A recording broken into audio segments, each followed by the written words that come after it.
You stand in the biting cold of a Nordic winter night. Snowflakes drift lazily from the sky, landing on your eyelashes before melting away. Your breath curls in little clouds before you. Beneath your boots, the frozen ground crunches with every step. Ahead, there's a low wooden hut, smoke trailing from its roof. But you don't hear the crackle of a warm fire inside. Instead, you hear the muffled scraping of shovels, the clink of wooden lids being lifted, and the faint sound of laughter. It's the Vikings, and they're doing something you've probably never imagined.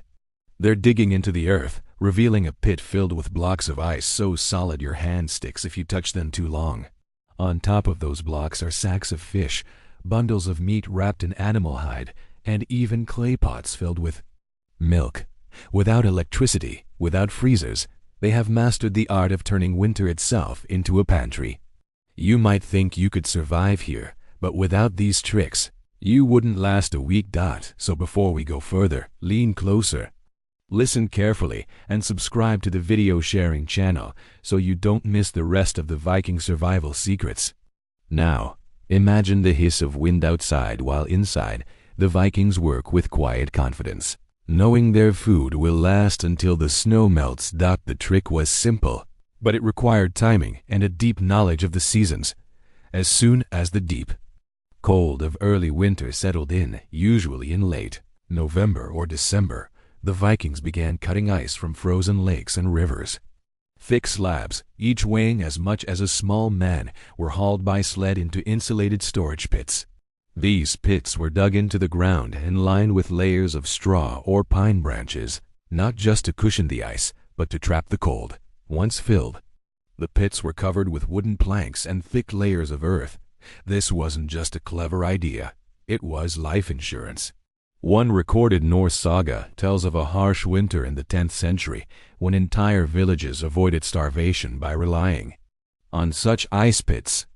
They became so important that some were guarded as jealously as treasure. And in a way, they were treasure, frozen currency you could eat.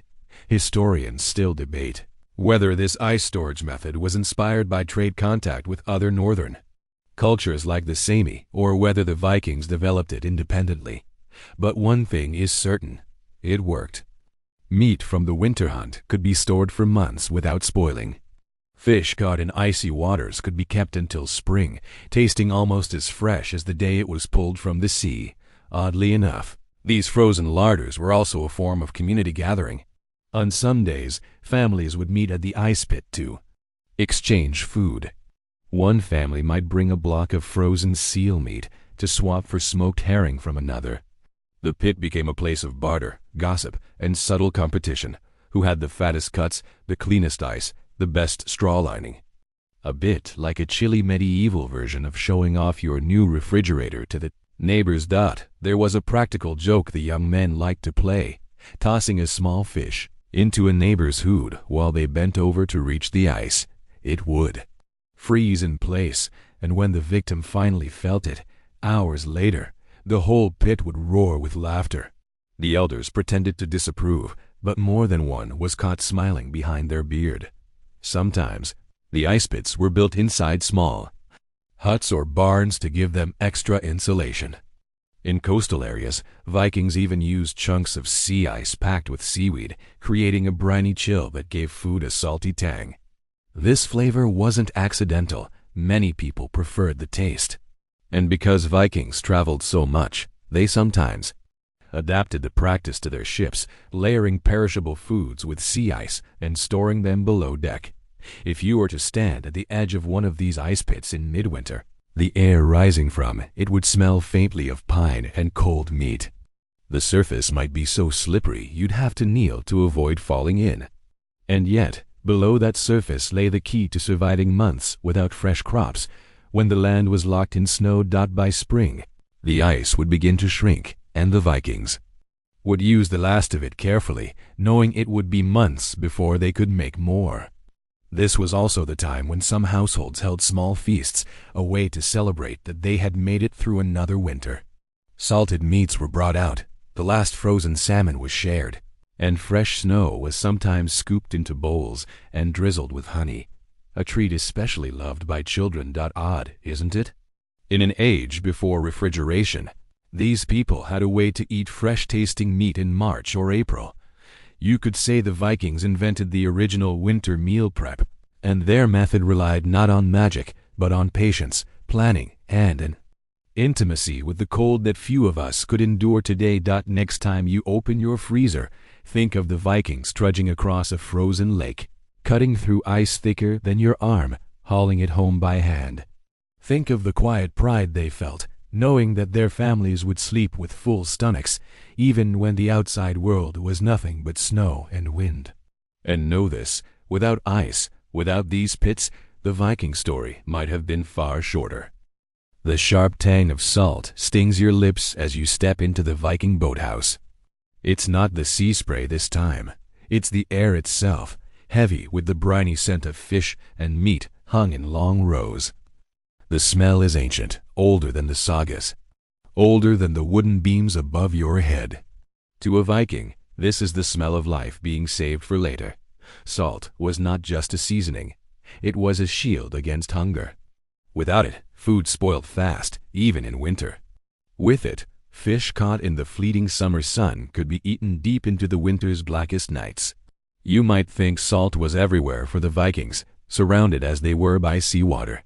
But here's the twist. Seawater alone would not do. Boiling off gallons of it to make enough salt for storage was slow, back-breaking work. And good, dry salt, the kind needed for true preservation, was a treasure worth trading for. In some coastal settlements, they did boil seawater in great iron cauldrons until a crust of salt appeared. More often, though, the best salt came through trade, carried on ships from the south, sometimes exchanged for furs, walrus ivory, or even amber. A block of fine salt was worth more than some weapons. It could keep you alive longer than any sword. Historians still debate whether Viking salt preservation techniques were learned entirely from their own seafaring experience or borrowed from the cultures they met abroad. What is known is that salt was so precious, it was used sparingly. Meat would be packed into wooden barrels, each layer sprinkled with enough salt to draw out moisture and stop the invisible creep of decay.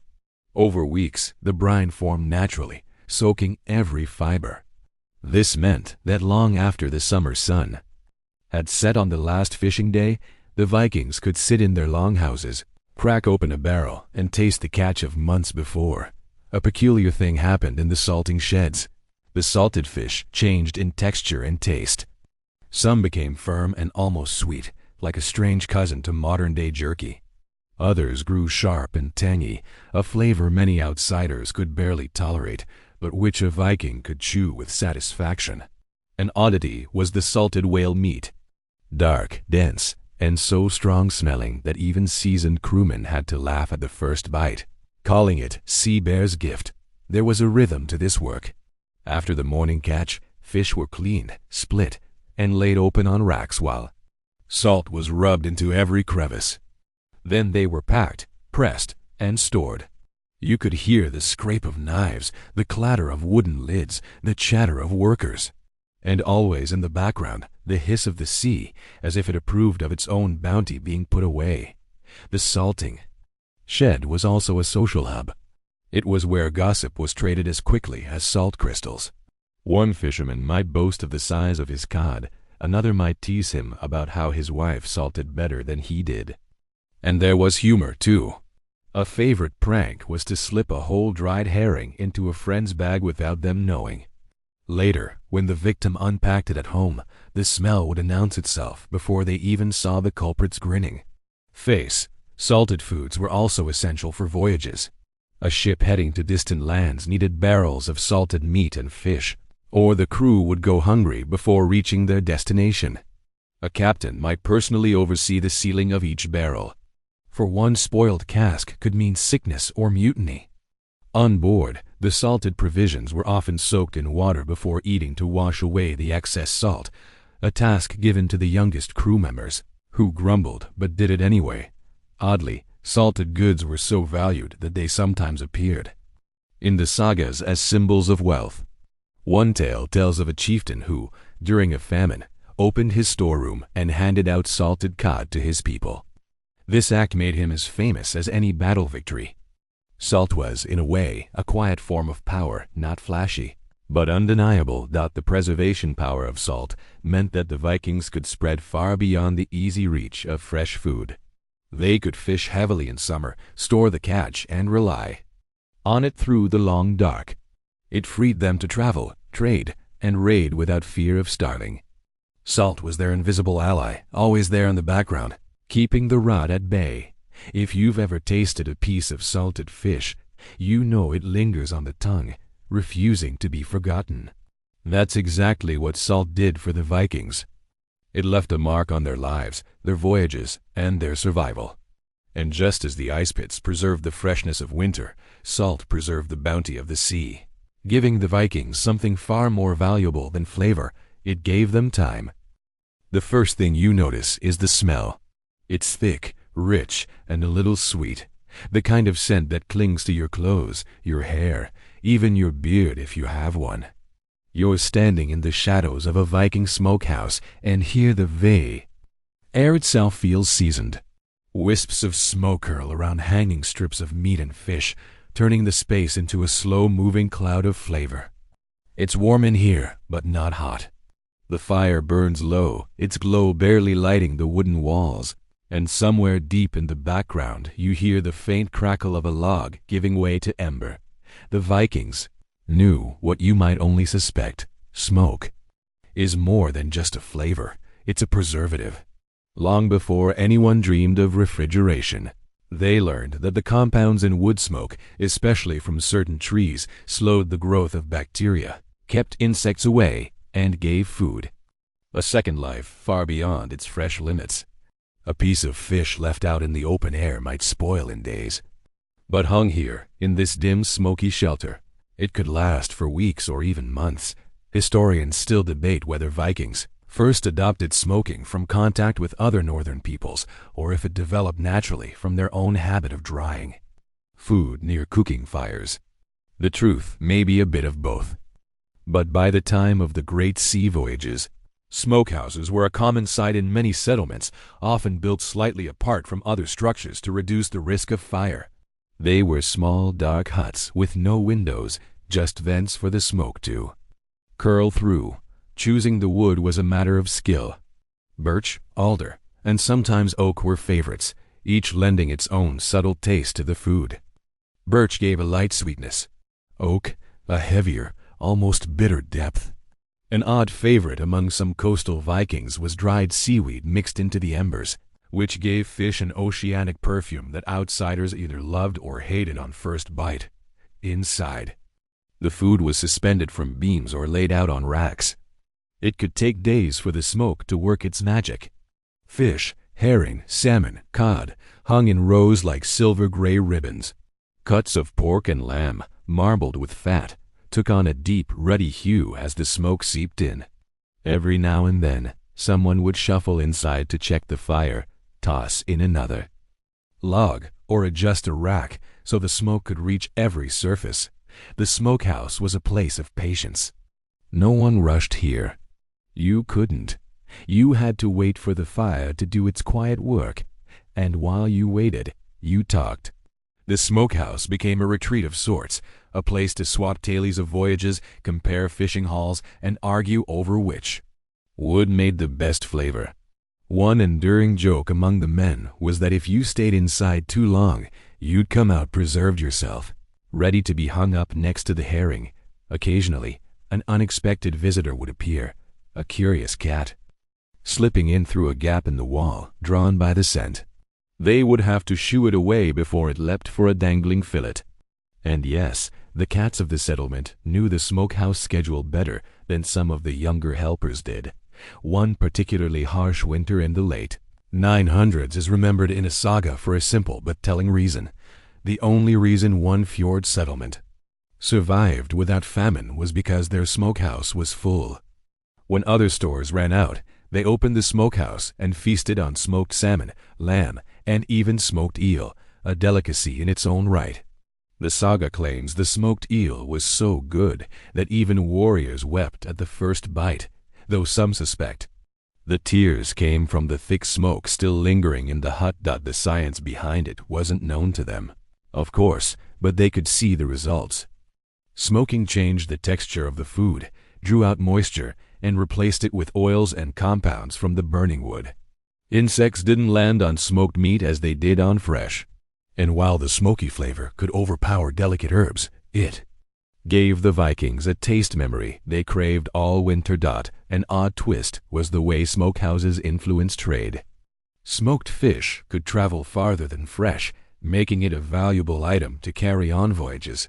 A captain might pack bundles of smoked salmon in cloth and store them below deck, knowing they would keep their crew going long after fresh stores ran out. In some markets, smoked meat fetched more than fresh, simply because it could survive the journey home.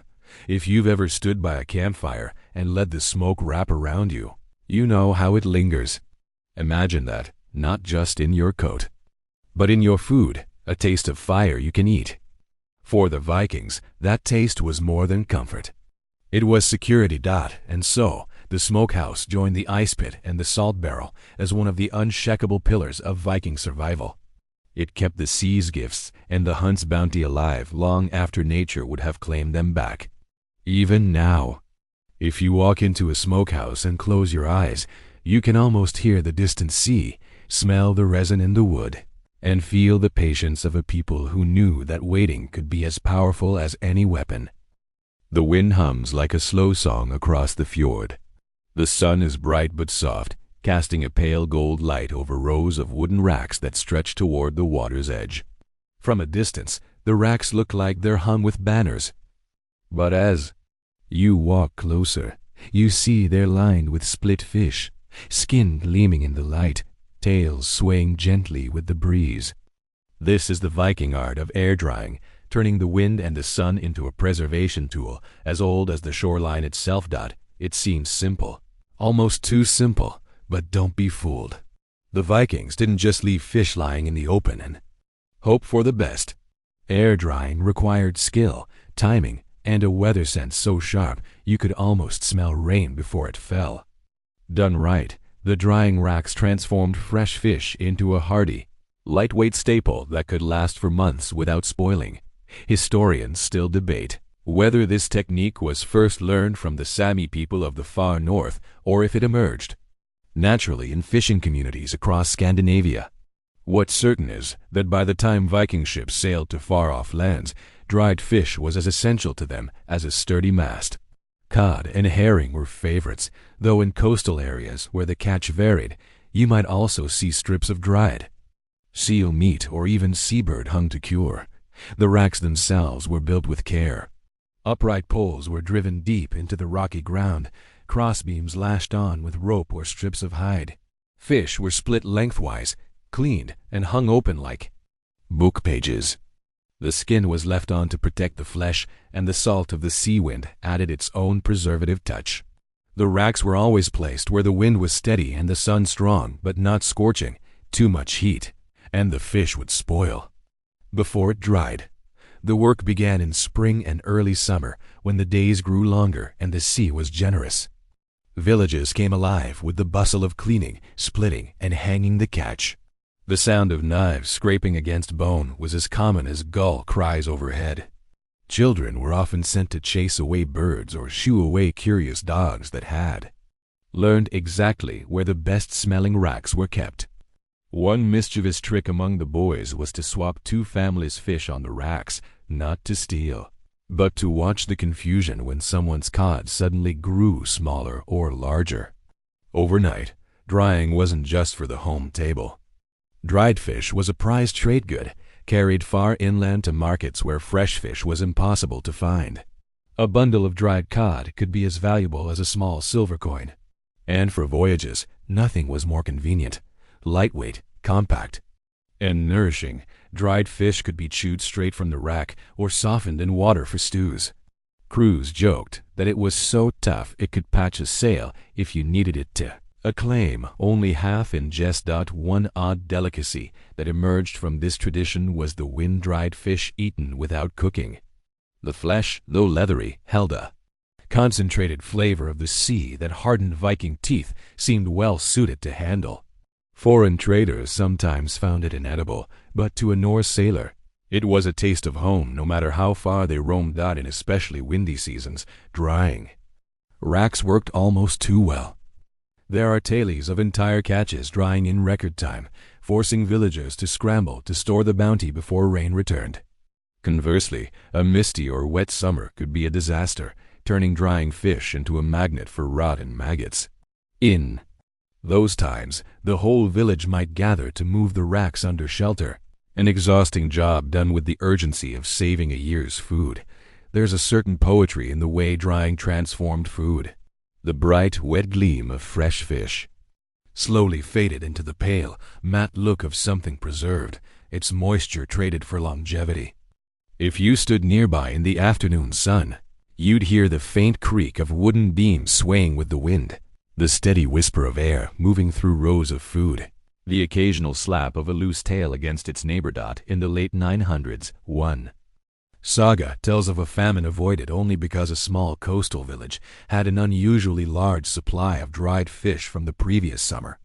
While neighboring settlements struggled, they thrived, feeding themselves and even offering aid to others. This generosity bound them to their allies for generations. The racks, it turned out, were as powerful as any sword in keeping a people strong. And so, alongside ice pits, salt barrels, and smokehouses, the drying racks became a permanent feature of the Viking landscape. They were monuments to patience, ingenuity, and the ability to work with nature rather than against it. With only the wind, the sun, and their own hands, the Vikings could make the fleeting bounty of the sea last until the snow returned. If you walk by such a rack today, you might still catch that faint, briny aroma, the ghost of 1,000 summer catches whispering across the centuries, telling you that survival can be as simple as knowing where to hang your fish and how to listen to the wind. The barrel smells alive. Not in a bad way, though at first you might wrinkle your nose. It's sharp, briny, and earthy, with a hint of something wild you can't quite name. You lean closer, and the scent deepens like the breath of the young sea trapped in wood. Somewhere deep inside that barrel, fish are changing. They're not spoiling. They're transforming. This is fermentation, the Viking way of letting nature do the work. Before refrigeration, before glass jars and vacuum seals, the Norse discovered that if you packed fresh fish in just the right conditions, something remarkable happened. Microbes, invisible to the eye but mighty in effect, broke the fish down in a controlled way, creating food that could last for months and feed you in the harshest winter. Historians still debate whether the Vikings learned this art from other northern peoples, such as the Sami, or developed it themselves by accident, perhaps from a forgotten catch left too long in a sealed cask that turned out surprisingly edible. However it began, it became one of the most distinctive and pungent tools in their preservation arsenal. The method was simple in outline, but precise in execution. Whole fish, often herring, cod, or trout, were gutted but left with skin and bones intact. They were layered into large wooden barrels or dug into pits lined with birch bark, sprinkled with just enough salt to control the process without stopping it. Heavy stones or wooden lids weighed the fish down, pressing out moisture. Over weeks, then months, natural bacteria transformed the flesh, softening it, changing its flavor into something powerful, even shocking to the uninitiated. The oddest thing? This wasn't considered a poor man's food. Fermented fish was valued, even celebrated, in some communities. It was dense in nutrition and needed no cooking once ready. Crews carried it on voyages as a ready-to-eat staple, and hunters packed it into sleds for long trips inland. A bite or two could keep a man going for hours, though the smell often lingered longer than the meal. Fermentation was also a communal affair. Preparing the barrels took days of work, often with entire families involved. The barrels were stored in cool, dark sheds or even buried for insulation. Checking them became a kind of ritual. Someone would lift the lid, give a cautious sniff, and pronounce whether the batch was becoming or ready. Young helpers would pretend to gag dramatically, earning a cuff on the head from elders who knew better. There are stories of fermented fish feasts where the barrels were opened. At celebrations, the strong aroma filling the air. Neighbors would joke about being able to taste it with their eyes. One saga even tells of a wedding where the groom gifted the bride's family with an entire season's worth of fermented trout, declaring it a dowry from the sea itself. Odd. Flavors sometimes emerged depending on where the barrels were stored. Near the coast, a hint of seaweed might creep in. Inland, where birch was common, a faint woody sweetness could be detected. Some barrels were said to have personalities. One might produce mild, almost buttery fish, another sharp and acidic enough to make your lips pucker. The unpredictability was part of the charm. Or the gamble. Fermented fish wasn't the only thing. Vikings also fermented dairy into tangy, long-lasting products and experimented with fermenting vegetables in brine, though these were less famous than their fish. The principle was always the same: control the environment, let natural processes work, and end up with food that could sit on the shelf for months without turning dangerous. An odd bit of humor traveled with the barrels. Sailors swore that if you fell overboard, the crew could find you by throwing an open barrel into the water. You'd swim toward it for the smell alone. It was an exaggeration, of course. Mostly. One recorded winter in the late 10th century saw several coastal settlements survive entirely on fermented fish when poor weather ruined both drying and salting efforts. Without those barrels, dozens would have starved. Instead, they lived, and the tale of their survival became a reminder to always prepare a few casks just in case. When you taste it, if you dare, you understand why it lasted as a tradition. The flavor is bold, salty sweet, with a deep richness that fresh fish can never match. It fills the mouth, clings to the senses, and leaves you feeling not just fed, but fortified. And so, in the Viking pantry, fermentation stood alongside ice, salt, smoke, and wind as one of the pillars of survival. It was a way to take something fleeting and turn it into something enduring. Even today, echoes of it survive in northern cuisines, proof that what began as a necessity became a lasting tradition.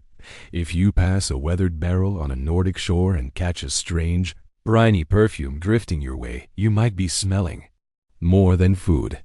You might be smelling the stubborn ingenuity of a people who learned to make the sea's gifts last until spring returned. The lid creaks as you lift it, and a wave of sharp, tangy scent rushes up to meet you. It's the smell of salt water and vinegar, of vegetables and meats bathed in liquid that looks as clear as meltwater, but carries the power to hold back rot.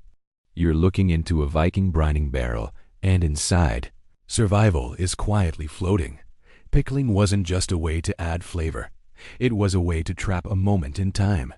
The Vikings knew that soaking food in salty or sour brine kept it edible far longer than leaving it in the open air. It was a method they could trust when ice pits were full, smokehouses were busy, or the drying racks were under threat from rain. Unlike fermentation, which allowed food to transform, brining was about holding it still, stopping decay in its tracks. Historians still debate whether the Vikings first learned brining from traders to the south, or developed it themselves from the simple act of storing food in seawater. The leap from wet storage to true pickling required an understanding of proportion. Too little salt, and food spoiled. Too much, and it became inedible. Some brines included vinegar made from fermented mead or beer, lending a sharper edge to the preservation. The most common brined foods were vegetables, turnips, cabbages, onions, all sliced and packed tightly into wooden barrels before being drowned in salty liquid. This kept a hint of green life on the Viking table even in midwinter, when fresh vegetables were nothing more than a memory. But meat and fish were also brined, especially when intended for short-term storage before further preservation. Herring, in particular, loved the brine.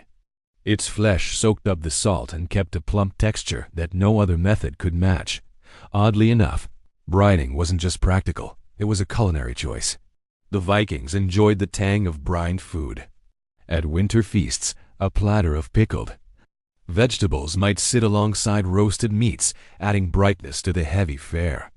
Guests might spear a brined onion with the same enthusiasm as a slice of pork, claiming it woke the tongue after hours of mead drinking. The brining barrels themselves were small treasures. A well-made barrel could last for years, its wood, seasoned by countless batches. Some families swore their barrels made better pickles simply from age. There are even tales of barrels passed down as heirlooms, their staves stained with generations of salt and vinegar. There was humor in it, too. One popular jest was to tell a visiting friend that you'd saved him a fine apple from the summer, only to fish a wrinkled, floating specimen from the brine and watch his face twist at the sour bite. Another trick was to hide small coins in the bottom of a pickling jar, daring children to fish them out without flinching at the taste. Brining wasn't without its quirks. Sometimes a batch would go cloudy, a sign of bacteria the Vikings didn't understand but instinctively distrusted. Such barrels were taken outside, the contents dumped far from the well or stream, and the barrel scrubbed fiercely with sand and boiling water.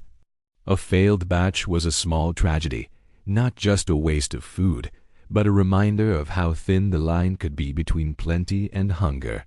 One saga recounts a particularly brutal winter in the 11th century when brine turnips became the difference between survival and starvation for an inland settlement. Snow buried their trade routes, cutting them off from supplies. Without the barrels of pickled vegetables hidden in a cold cellar, they might have perished before spring. Instead, they endured, and the turnip winter became part of local lore, retold with both gratitude and a faint shudder at the memory. On Viking voyages, brined foods were almost as essential as salted meat. They traveled well, could be eaten cold, and offered a welcome change from dry rations. A captain might dole out pickled cabbage to ward off the lassitude of a diet heavy in dried fish, though no one knew then about vitamins. They knew from experience that the brined greens kept crews in better health.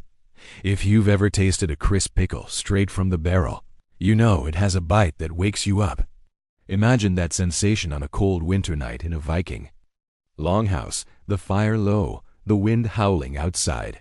One sharp, salty crunch, and you're reminded of the summer fields, the harvest, the days when the world was green. And so, the brining barrel joined the ranks of the ice pit, the salt cask, the smokehouse, the drying rack, and the fermentation pit. Each had its role in the Viking survival plan, but the brining barrel offered something extra, not just preserved food, but preserved brightness in the midst of a long, dark season.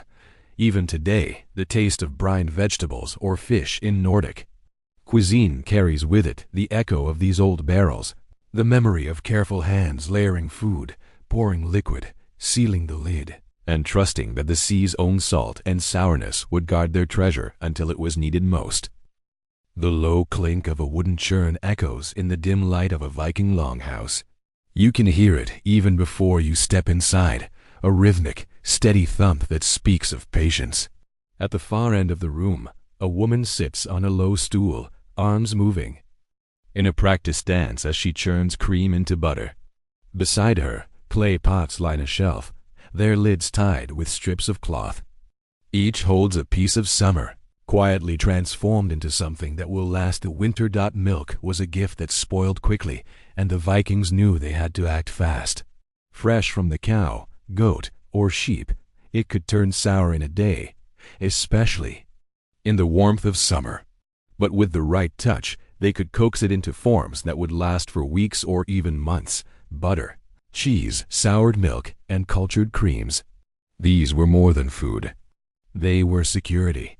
Historians still debate whether the Viking approach to dairy preservation was entirely homegrown or borrowed from southern neighbors encountered during raids and trade. What's clear is that by the height of the Viking Age, dairy skills were as essential in the household as mending sails or salting fish.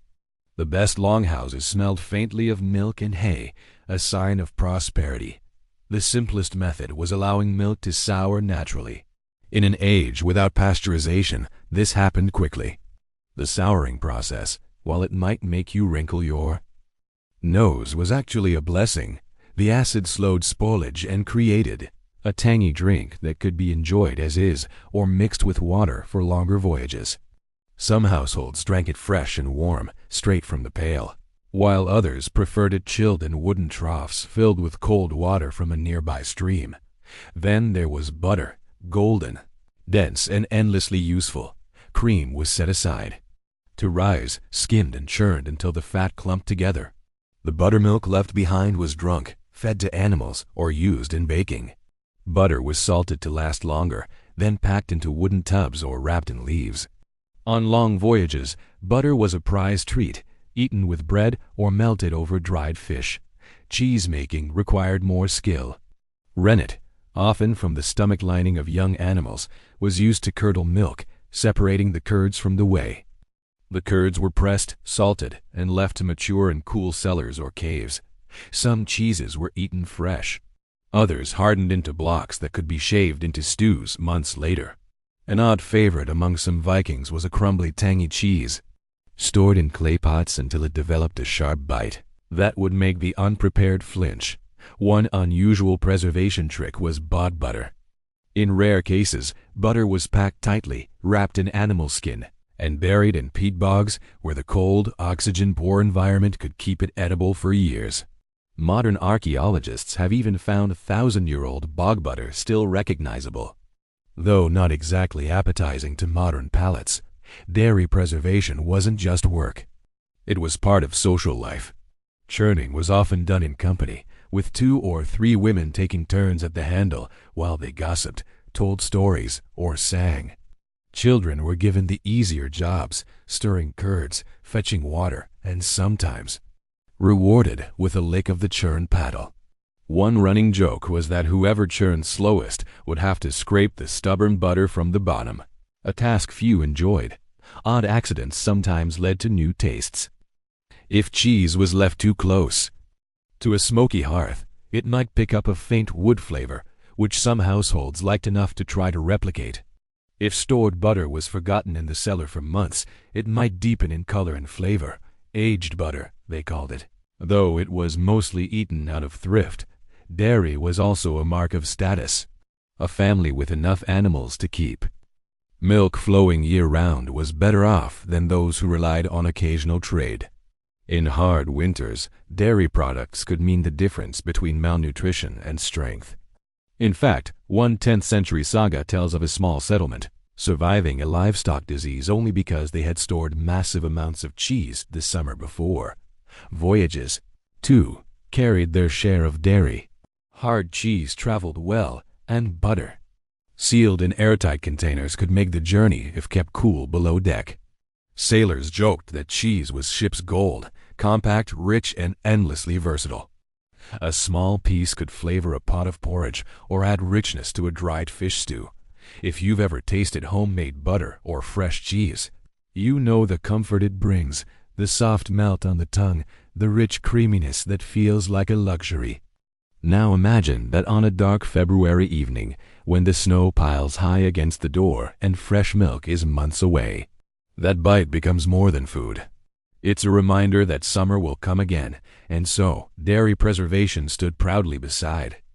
Ice pits, salt barrels, smokehouses, drying racks, fermentation pits, and brining casks in the Viking survival playbook. It turned something fleeting into something lasting, using nothing more than patience, skill, and a deep respect for the gifts of their animals. Even now, the taste of aged cheese or the sight of golden butter in a wooden tub carries an echo of that old wisdom, a whisper from the longhouse hearth that says, if you work with nature, it will feed you long after the grass has gone brown. The longhouse is quiet except for the faint scuffle of mice in the rafters. The scent here is different from the smoky hearth or the tang of pickled vegetables. It's warm and dry, like sun-baked straw and toasted grain. Against one wall stand tall woven baskets sealed with tight lids, and beside them wooden bins lined with hide. Inside, the gold of the harvest waits patiently for the cold months to pass. This is where the Vikings stored the beating heart of their daily meals, their grains and bread. Grain wasn't just food. It was the foundation of Viking life. Barley, rye, and oats were staples, filling bellies in the form of bread, porridge, and ale. But unlike fish or meat, which could be caught or hunted throughout the year, grain was a one-time gift, harvested once each autumn, then rationed carefully until the next growing season. If the stores ran out, there was no easy replacement. Historians still debate whether Viking grain storage methods were purely homegrown or if some techniques came from contact with farming communities farther south. What is known is that the Norse took storage seriously. Bins were built above the ground on stilts to keep them dry and make it harder for pests to get in. Sometimes the supports were capped with flat stones, forcing rats and mice to attempt an awkward climb they rarely succeeded in. The grain was dried before storage, spread out on cloths or flat stones in the sun. Moisture was the enemy.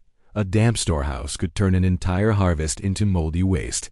Once dried, the grain was poured into bins or woven sacks and stored in cool, dark lofts. To guard against pests, some families layered the grain with aromatic herbs like juniper or tansy, whose strong scents were thought to repel insects. Oddly enough, these herbs also gave the grain a faint flavor that carried through into bread and ale. Bread itself was another matter. Fresh loaves didn't keep for long, so most baking was done in small batches. However, flatbreads and hard biscuits could last for weeks if kept dry. Some were baked almost to the point of hardness and stored like grain, to be softened in stews or eaten alongside cheese and butter. Sailors carried these hard breads on voyages, joking that they could double as shields in an emergency. Every autumn, after the harvest, the longhouse would come alive with the sound of grinding stones. Querns, heavy hand-turned grinders, turned grain into flour, often with the help of the younger members of the household. The fine dust coated hair and clothes, and the work was steady but never hurried. This flour was stored separately in smaller bins, ready for baking or porridge making through the year. A curious part of Viking grain lore was the belief that bread baked from the first flour of the season brought luck to the household. The first loaf was sometimes shared with neighbors or offered to travelers as a gesture of goodwill. It wasn't just food, it was a sign of prosperity and friendship. The dangers to grain were constant. Mice and rats were persistent, and mold could ruin a store before anyone noticed. One 11th century account tells of a chieftain who lost nearly his entire harvest to dampness after a leaky roof let rain into the loft. The village survived only because their neighbors shared their own grain in return for future favors, a reminder that even the best preparations could fail without community. On voyages, grain and bread were packed in waterproof sacks sealed with pitch and stowed high in the ship to avoid seawater damage. Crewmen often chewed dry grain during long watches, a habit said to keep the mind sharp. Though it was more likely a way to keep boredom at bay. There was humor in grain storage too. Boys sometimes dared each other to sneak into the loft and borrow a handful of grain for roasting over the fire, a treat that popped and crackled like modern popcorn. The taste was nutty and sweet, though any youth caught at it could expect a stern talking to grain was too precious to waste. On snacks, when the first snow fell, the sight of full bins was a comfort as deep as the warmth of the hearth. Each scoop of grain into the cooking pot was a small act of reassurance. We have enough, we will make it through. By spring, the stores would be low, but with luck and planning, there would still be enough to bake a loaf for the planting feast. The circle of the seasons beginning anew, and so, grain and bread storage stood beside the ice pit, the salt barrel, the smokehouse, the drying rack, the fermentation pit, the brining cask, and the dairy shelf as a pillar of Viking survival. It was not as dramatic as smoked meat or as pungent as fermented fish, but it was steady, dependable, and vital, the quiet heartbeat of the longhouse pantry. Even now, the smell of baking bread in Nordic kitchens carries a memory older than any recipe, the smell of a people who knew that if you guarded your grain, you guarded your life. The air changes the moment you duck inside. It's cooler here, damp but steady, and smells faintly of earth and stone. Your breath makes a faint cloud, even though outside it's only autumn. You're standing in a Viking root cellar, the hidden pantry beneath the ground where the harvest could be kept safe until the very edge of spring. Root cellars were one of the simplest, yet most ingenious tools in the Viking preservation playbook. They took advantage of the Earth's natural insulation, keeping the temperature low and constant while shielding food from wind, sunlight, and pests. In a land where winter could last for half the year, having a place like this was as important as having a roof over your head. Historians still debate whether Viking root cellars were an evolution of earlier pit storage used by Bronze Age farmers, or if they developed alongside other architectural innovations of the early medieval North. What's certain is that by the height of the Viking Age, most farming households had some form of underground storage, even if it was nothing more than a lined pit covered with planks and turf.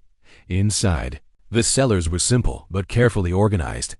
Root vegetables like turnips, carrots, and parsnips were stored in layers of sand or straw to keep them from drying out or sprouting too soon. Cabbages were hung by their stalks from beams overhead, leaves still clinging tightly around the heads. Apples, a rare but prized treat, were wrapped individually in leaves and tucked into baskets, their skins kept from touching to prevent rot from spreading. The air was as important as the storage itself. A small vent or shaft allowed for airflow, preventing the buildup of moisture that could rot an entire barrel of produce. The Vikings didn't understand humidity in modern terms, but they knew when a cellar felt right, cool, fresh, with no sharp smell of decay. Some root cellars were grand enough to store more than vegetables. Casks of brined fish, tubs of butter, even crocks of pickled cabbage might be tucked into corners where the temperature was just cold enough to slow aging but not freeze solid. Families with large cellars sometimes stored extra provisions for trading in winter markets, turning their underground rooms into quiet warehouses of survival. There was a rhythm to using the cellar. In autumn, after the harvest, the family would carry basket after basket down the narrow steps, arranging the produce with care. The cellar would then be visited every week or so through the winter, not just to fetch food, but to check for signs of spoilage. A single rotting turnip could start a chain reaction, so any bad piece was removed immediately, usually fed to pigs or tossed into the snow far from the entrance. And there were stories. One oft-told tale in the far north tells of a young boy sent to fetch carrots who came back pale-faced, claiming to have seen a troll crouched in the dark. His father investigated and found only a shadow cast by a dangling cabbage swaying slightly in the draft. That didn't stop the other children from daring each other to go down alone. Oddly enough, root cellars sometimes became unexpected hiding places. There are records of valuables, tools, weapons, even silver, being stashed among barrels and baskets in times of trouble, hidden under layers of straw. Raiders searching a longhouse might never think to dig through the turnips to find a blade or coin hoard. Winter feasts often drew directly from the cellar's bounty. Imagine the longhouse fire roaring while a stew of root vegetables and salted meat bubbles in the cauldron, thick and fragrant. A few apples brought up from storage would be sliced and served with honey, their tartness tasting like a memory of summer. Even the simplest meal felt richer when you knew it came from months of careful keeping. One 10th century saga speaks of a winter when a coastal settlement lost nearly all of its fish stores in a storm surge. They survived because their root cellars were full to the brim. Without them, hunger would have set in before the first thaw. That story was told for generations as a warning. Never neglect the cellar, for it may one day save your life. If you've ever stepped into a modern cellar or cold storage room, you've felt that same quiet magic, the sense that the earth itself is holding something safe for you, keeping it close until you're ready. The Vikings trusted that magic, and so the root cellar earned its place alongside the ice pit, the salt barrel, the smokehouse, the drying rack, the fermentation pit, the brining cask, the dairy shelf, and the grain loft. It was the dark, cool heart of the household pantry, where the harvest slept through the winter under a blanket of soil and straw. Even today, The earthy smell of a root cellar in northern farmhouses carries an echo of those long-ago days when stepping into the cool dark was a promise that the family would eat well until the snow melted and the fields woke again. The scent hits you before your eyes adjust to the dim light, sharp, green, and layered with sweetness and spice. It's not the heavy, smoky smell of the meat shed or the earthy cool of the root cellar. This is something lighter, fresher, almost alive. Bundles of dried herbs hang in neat rows from the rafters, their stems tied with twine, their leaves curled and crisp. In the corner, clay jars and carved wooden boxes hold powders, roots, and seeds. You've stepped into the Viking herb store, part pantry, part pharmacy, part magic chest. For the Vikings, herbs were more than flavoring. They were tools for preservation, medicine, and protection. Many herbs acted as natural preservatives, slowing spoilage when added to food or storage bins. Others were dried and stored for teas, salves, and remedies to keep people healthy through the long closed-in winters. Without refrigeration, without modern medicine, these humble plants were lifelines. Historians still debate the exact blend of herbal knowledge the Vikings used. Some point to native Scandinavian traditions passed down from prehistory, while others note clear similarities to the herbal practices of Anglo-Saxon England and the far-flung lands the Vikings visited. Whatever the source, by the height of the Viking Age, households with a good herb store were considered well-prepared and wise. The drying process was as old as time. Freshly gathered herbs, dill, juniper, angelica, thyme, and wild onion among them, were tied in small bunches and hung in the warm, airy space above the hearth or in a sheltered loft. The goal was to dry them slowly, preserving both flavor and potency. Too much sun, and the oils that gave the herbs their strength would vanish. Too little air, and mold might creep in. Juniper berries were a favorite for preservation. Crushed and rubbed on meat before smoking or salting, they added a piney aroma and seemed to keep spoilage at bay. Dill wasn't just for flavoring fish. Its seeds could be brewed into a tea to settle a sour stomach. Angelica, a hardy plant of the north, was prized for both its sweet stems and its medicinal root, said to strengthen the blood and ward off illness. Oddly enough, some herbs found their way into grain storage. A handful of dried tansy or wormwood scattered in a grain bin was believed to keep insects from settling in. Whether this was pure superstition or based on real pest-repelling properties, the practice was common enough to be mentioned in later farming lore. Herbs also held a place in Viking superstition. A sprig of rowan hung above the pantry door might keep bad luck from spoiling the stored food. Sage leaves placed under the churn were thought to keep butter from going rancid. Not everyone believed in such charms, but enough did that these little rituals became part of household rhythm. Medicinal storage was as important as culinary use. Dried chamomile might be steeped in hot water to soothe a restless child. Crushed garlic, stored in small jars of oil, could be applied to wounds to prevent infection. And willow bark, stripped, dried, and stored in bundles, was chewed to ease aches and fevers. An early form of the same relief modern aspirin provides. There was a practical side to this herbal abundance. When food stores began to run low at the tail end of winter, herbs could make even the simplest fare feel varied. A pot of porridge could taste entirely different depending on the handful of herbs tossed in. Some households even had a spice blend passed down through generations, a signature taste that marked their cooking as their own. Of course, there was humor in it too. Children sometimes dared each other to chew raw angelica root or nibble bitter wormwood, pulling faces at the strong taste. And in longhouse gossip, it wasn't uncommon to hear a sly comment that someone's stew was so full of herbs you couldn't tell what meat was hiding in it. A polite way of hinting that the cook might be stretching a small supply a bit too far.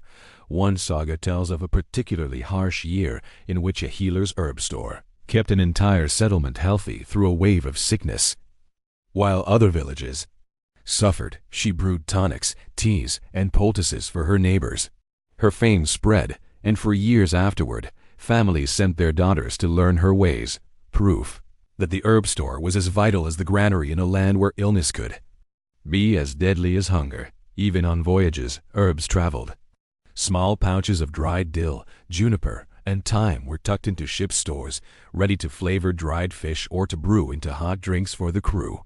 A little green from home could make a gray day at sea feel just a bit brighter. If you've ever crushed a dried herb between your fingers and inhaled its scent, you know the rush of memory and comfort it brings.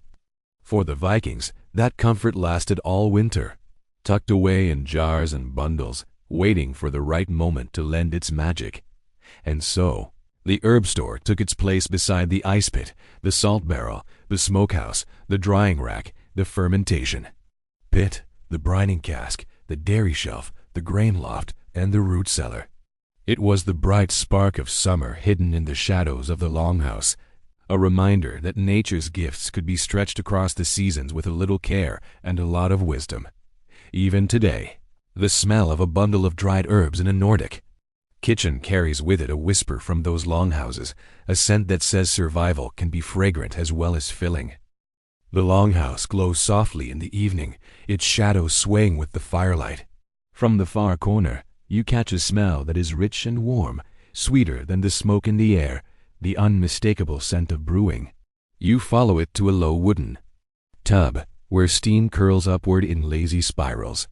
Someone stirs the dark, frothy liquid with a long paddle, the motion steady and practiced. This is not just a drink in the making. This is storage, preservation, and a little bit of Viking joy all rolled into one. For the Vikings, ale and mead were more than everyday beverages. They were ways of preserving the harvest, turning grain and honey into liquids that would last for months without spoiling. Long before modern refrigeration, alcohol was one of the safest ways to store the calories and nutrition of perishable ingredients. A good brew was not just something to toast with at feasts. It was part of the survival plan. Historians still debate whether brewing was a household art mastered mostly by women, as many sagas suggest, or a shared skill among both men and women. What is clear is that every longhouse took pride in its own recipes. Brewing wasn't just copying a formula. It was adjusting to what you had, the sweetness of your honey, the freshness of your grain. The herbs you could gather for flavor. Ale began with grain, often barley or rye, soaked, sprouted, and then dried over gentle heat to create malt. The malt was crushed and steeped in hot water, releasing its sugars into a thick, sweet liquid called wort. The Vikings didn't have thermometers, but they knew by touch and smell when the temperature was right. Once cooled, the wort was fermented with yeast, sometimes added from a previous batch, sometimes captured wild from the air. Mead was simpler, but no less valued. Honey was diluted with water and left to ferment naturally, sometimes with herbs like juniper, meadowsweet, or bog myrtle for flavor. Mead could be sweet and gentle, or strong enough to warm you straight to your toes. One unusual twist was that brewing vessels were often made of wood, and the staves themselves absorbed flavors from previous brews. A long-used tub could lend a unique, almost secret character to the drink. Some households swore their ale tasted better because the tub remembers. Ale and mead weren't only for drinking fresh. Stored in wooden casks, they could last through the winter, and in some cases improve with time. A half-full cask might be topped off with fresh brew, blending old and new into a richer flavor. At sea, smaller barrels traveled well, providing a safer alternative to plain water, which could go foul after days in storage. Sailors joked that a sip of ale made even dried fish taste better, though in truth, it was the ale that made long voyages bearable. Oddly enough, brewing also worked as preservation in reverse. Ingredients that might spoil, like surplus honey or malted grain, could be quickly turned into ale or mead before they went bad. Instead of losing food, the Vikings transformed it into something that would keep for months. There was humor around brewing, too. Tales tell of impatient young brewers who drank their ale before it had finished fermenting, ending up both disappointed and unsteady on their feet. One common jest was to offer a guest fresh mead that was only a day old, sweet as syrup, and not yet alcoholic, and watch them pretend to savor it. The social role of brewing cannot be overstated. Winter gatherings were fueled by casks rolled out from storage, their contents shared generously. A host's reputation could rise or fall with the quality of their brew. In one saga, a chieftain loses face when his ale turns sour before a feast, forcing him to serve water and weak beer instead.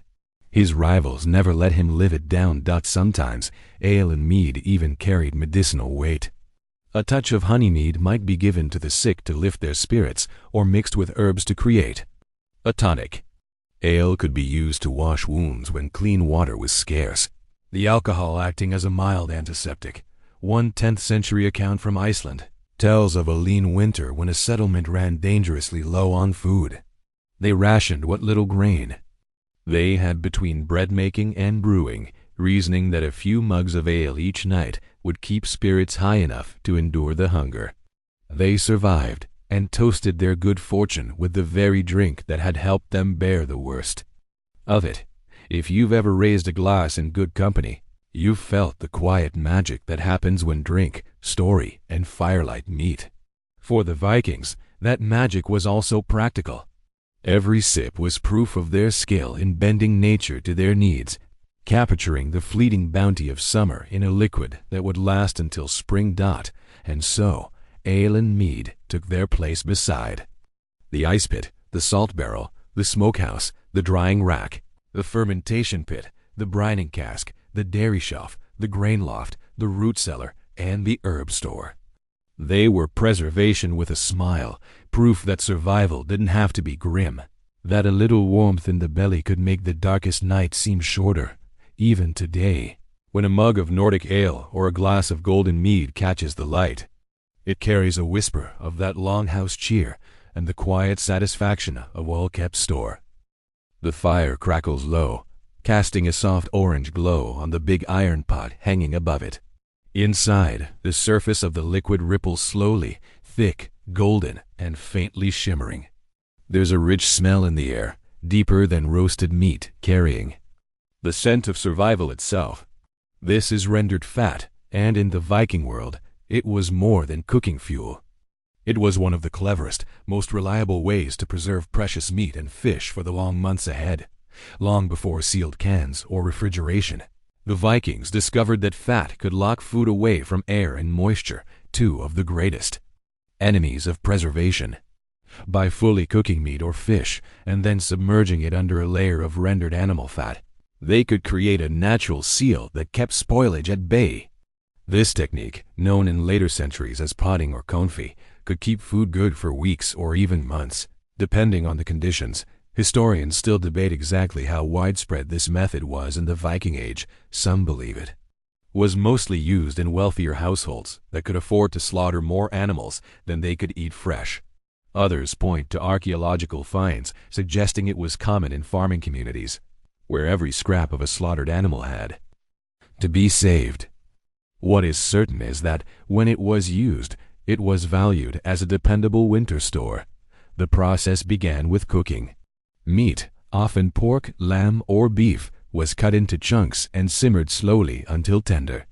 The cooking released juices and fat, which were skimmed and set aside. Once the meat was cooked, the saved fat was rendered further, heated until any bits of meat or water were gone, leaving a pure, clear liquid. This fat was then poured over the cooled meat, packed tightly in a jar, pot, or wooden container. Fish could be treated the same way. Salmon and trout were common candidates, though.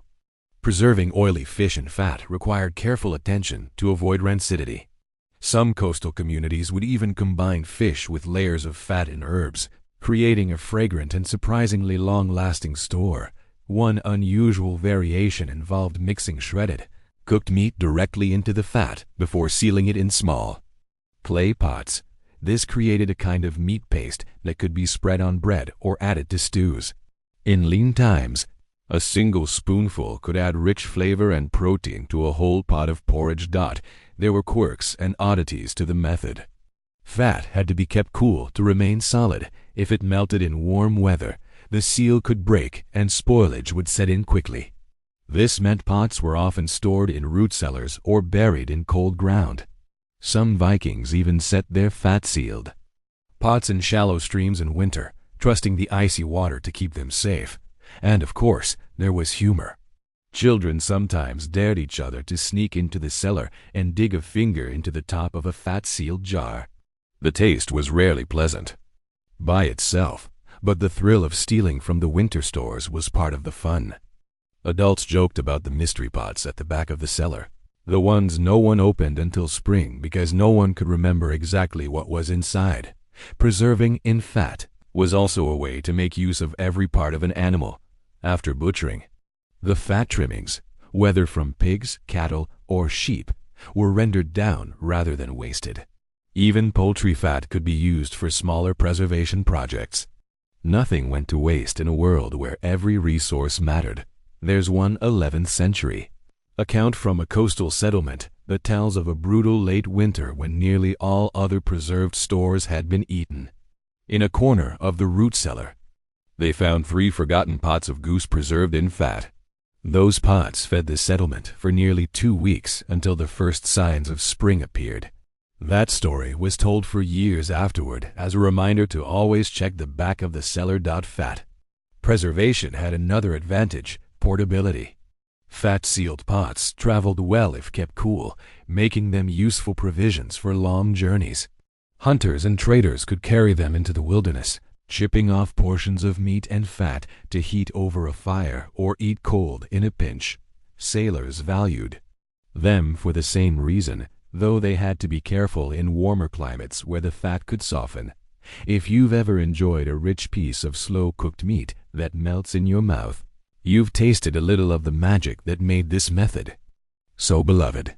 It wasn't flashy, and it didn't have the tang of brined fish or the smoky drama of cured ham, but it was reliable. In the dark months, reliability was worth its weight in gold, or in this case, in fat. And so, preserving in fat took its place beside the ice pit, the salt barrel, the smokehouse, the drying rack, the fermentation pit, the brining cask, the dairy shelf, the grain loft, the root cellar, the herb store, and the ale cask. It was a quiet, steady method that didn't just preserve food, it preserved peace of mind. Even today, the practice survives in traditional Nordic cooking and beyond. A jar of confit, duck, or pork rillettes in a modern kitchen is not so different from a Viking pot sealed under tallow 1,000 years ago.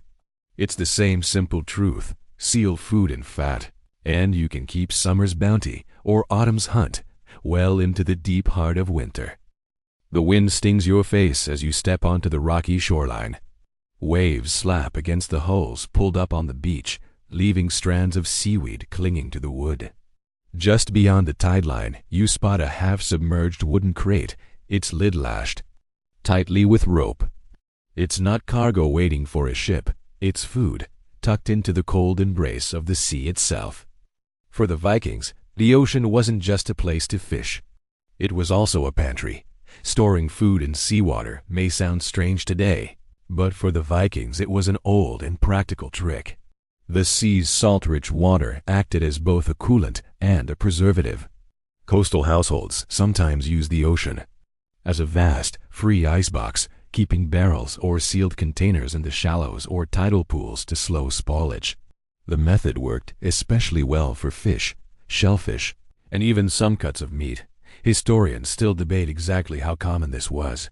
Some argue it was mainly used by fishing communities during the busy summer catch, buying a few extra days before salting or smoking could be done. Others believe it was an occasional method used during emergencies or when storage space on land was full. Either way, the technique appears in scattered sagas and folk accounts, often tied to coastal life and quick thinking. The idea was simple.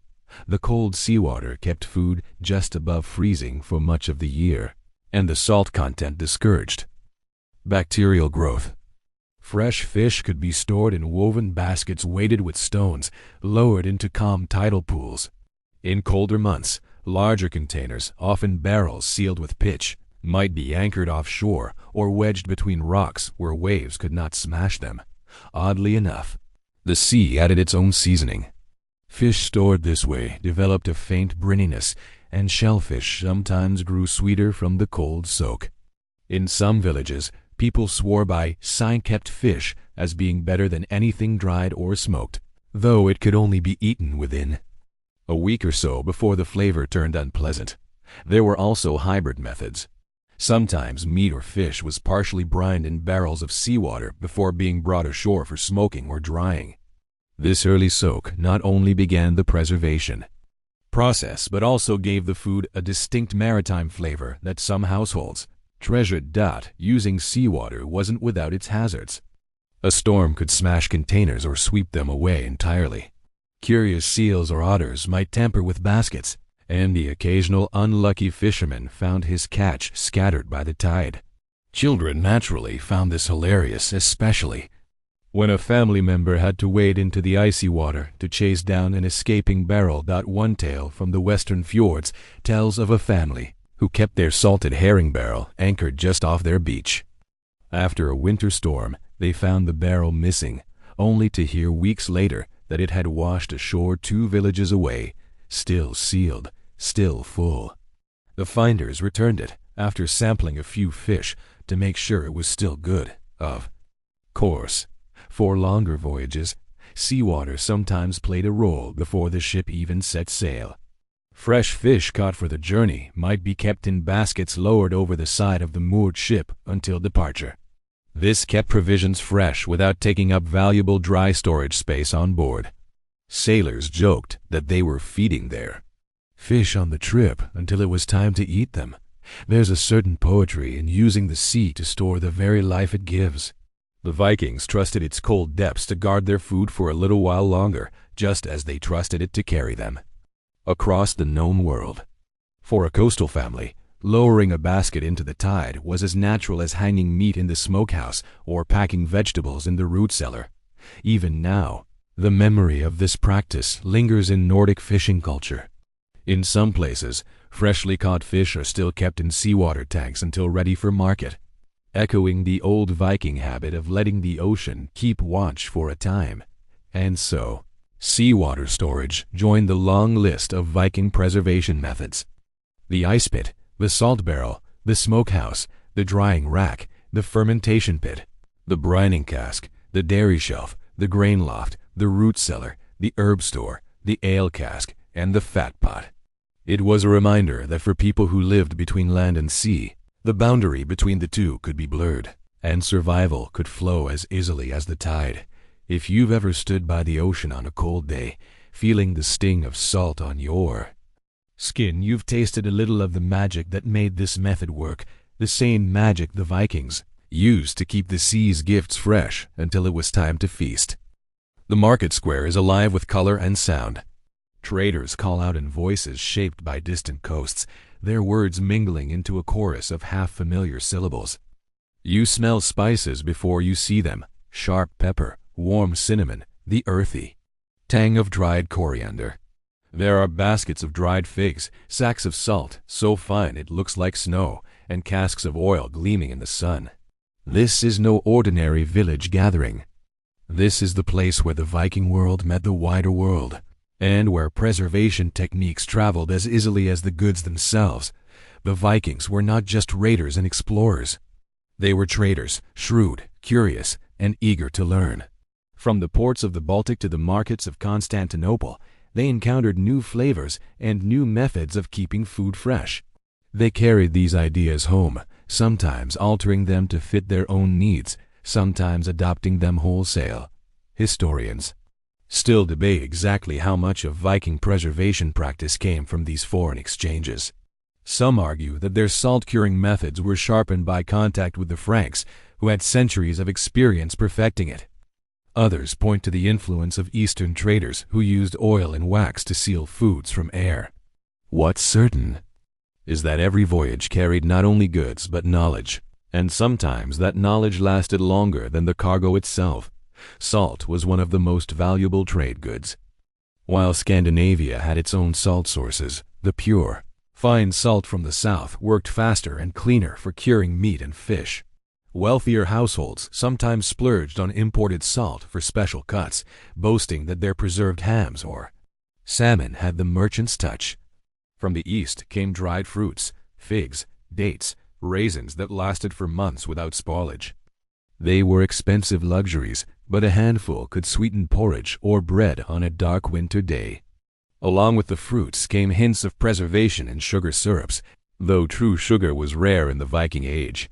More common was honey-thickened syrup, sometimes used to coat nuts or fruits for longer storage. In Mediterranean markets, Vikings encountered oil preservation, vegetables, cheeses, and even fish kept submerged in olive oil to keep air out. While olive oil was not practical to import in bulk, the idea translated into using local fats in a similar way back home, reinforcing their own tradition of potting meat in rendered fat. Fermented foods were nothing new to the Vikings, but contact with other cultures may have inspired tweaks to their recipes. Eastern traders brought stories of yogurt-like drinks and soured milk blends, which fit neatly alongside the Norse love for cultured dairy. Even vinegar preservation, common in the South, found its way north, though vinegar was often made from meat or ale rather than grapes. Oddly enough, some imported preservation methods took hold in unexpected ways. Assyrian traders' method for storing herbs in clay jars sealed with wax was adapted by some Viking households for their own spices and teas.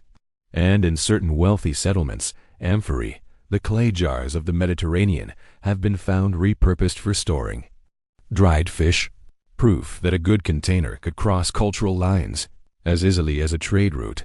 There's humor in the sagas about these imported ideas. One story tells of a chieftain who proudly served Frankish cheese preserved in oil, only for his guests to complain it tasted like lamp fuel.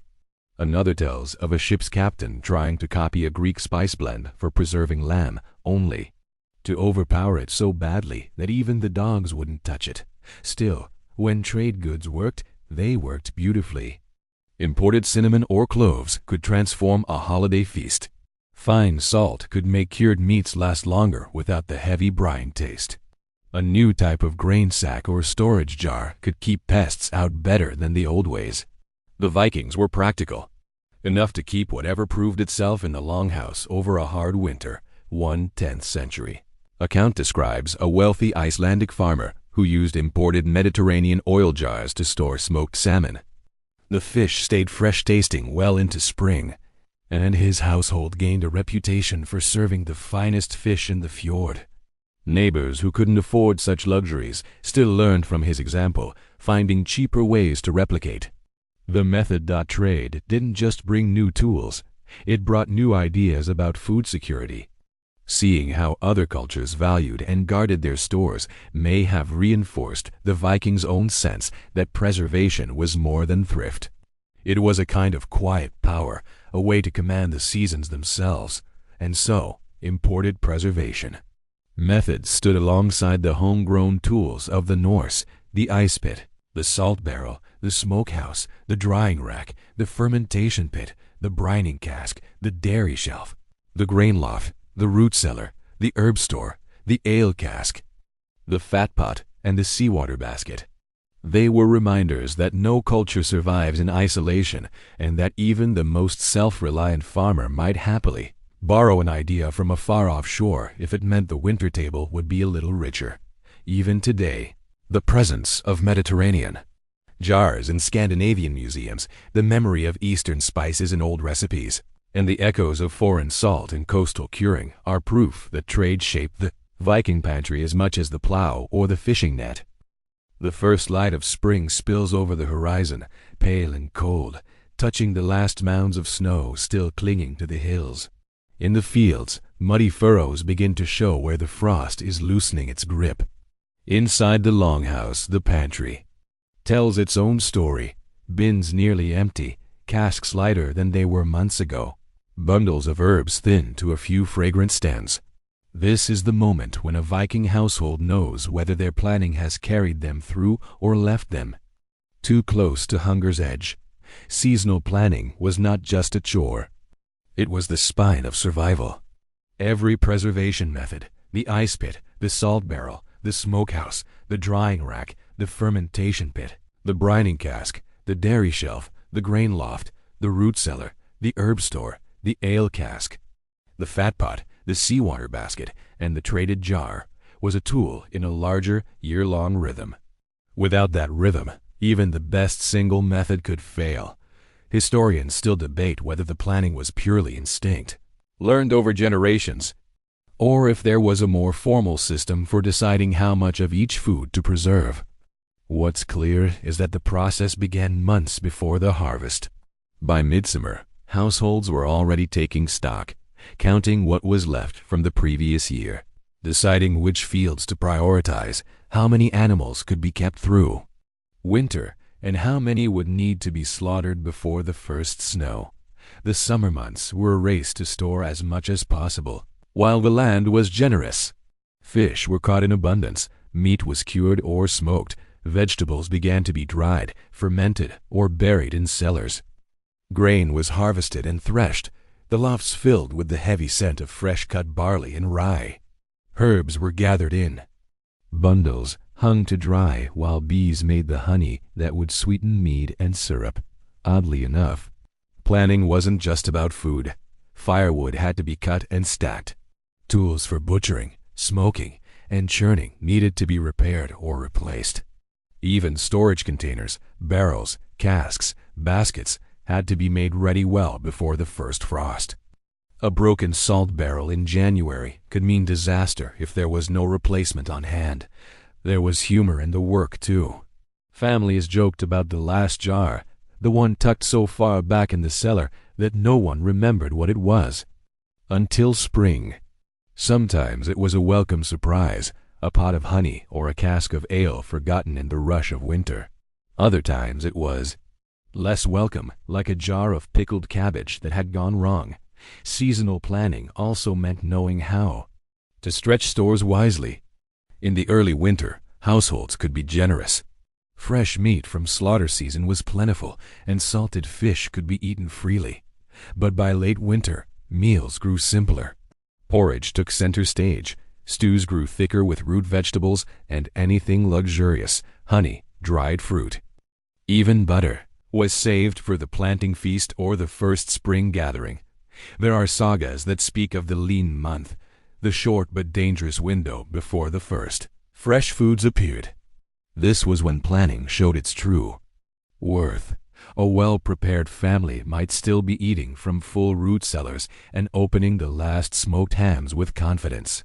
A less prepared one might be boiling the last scraps of dried fish and praying for an early thaw. One 10th century Icelandic account tells of a year when the summer catch was poor and the harvest thin. The family survived only because their matriarch had insisted on preserving extra cheese and butter in early summer, even when others thought it unnecessary. Her foresight fed them through the lean month, and the story became a lesson for generations. Never assume the next season will be kind. Seasonal preservation wasn't rigid. Some years, a glut of fish might allow for more trading and less salting of meat. Other years, a bumper harvest of grain might lead to more brewing of ale, both for drinking and for barter. The system flexed to meet the reality of the land and the sea, but the core idea never changed. Think ahead, store well, and pace yourself. By the time spring arrived, the preserved stores were more than just food. They were proof of skill, of discipline, and of a family's ability to work with the land rather than against it. The empty barrels and scrape-clean jars were not signs of failure but of success. Every last bit used, nothing wasted, the cycle ready to begin again. And so the year turned. With the first green shoots in the fields, the fish returning to the rivers, and the bees stirring in their hives, the longhouse would begin to refill its stores. Each method, each container, each carefully laid plan would take its place once more in the great circle of Viking life, a circle that kept them warm, fed, and strong in a world where nature's mercy was never guaranteed. Even today, in a time of refrigerators and global trade, the echo of that cycle remains. The satisfaction of a well-stocked pantry, the comfort of knowing you have enough to last the season, it's the same quiet pride the Vikings felt when they looked at their full grain loft or their salted fish barrels before the first snow.